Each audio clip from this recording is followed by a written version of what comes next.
बहुत समय पहले की बात है। एक साहूकार के 7 बेटे और उनकी एक बहन करवा थी। सभी सातों भाई अपनी बहन से बहुत प्यार करते थे, यहाँ तक कि वे पहले उसे खाना खिलाते और बाद में स्वयं खाते थे।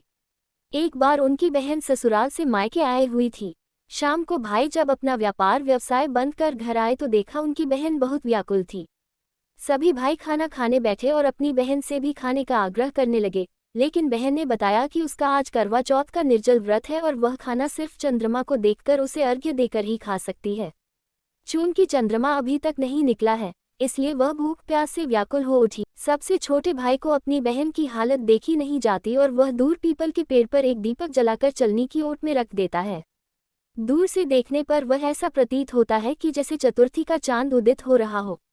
इसके बाद भाई अपनी बहन को बताता है कि चांद निकल आया है, तुम उसे अर्घ्य देने के बाद भोजन कर सकती हो।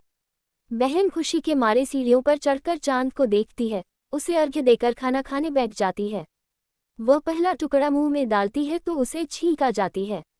दूसरा टुकड़ा डालती है तो उसमें बाल निकल आता है और जैसे ही तीसरा टुकड़ा मुंह में डालने की कोशिश करती है तो उसके पति की मृत्यु का समाचार उसे मिलता है।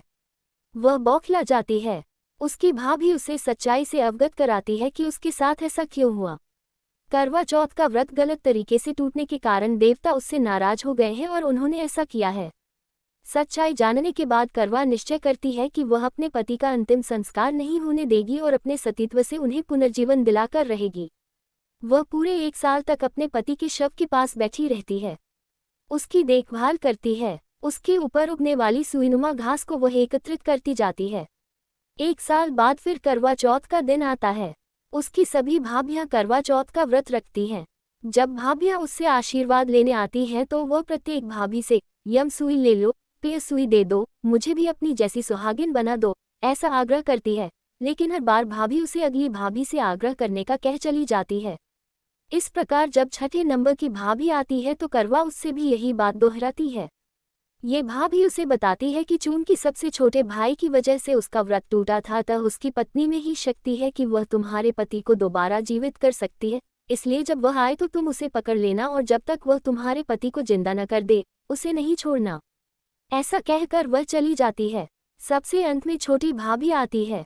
करवा उनसे भी सुहागिन बनने का आग्रह करती है, लेकिन वह टालमटोली करने लगती है। इसे देखकर वह उन्हें जोर से पकड़ लेती है और अपने सुहाग को जिंदा करने के लिए कहती है।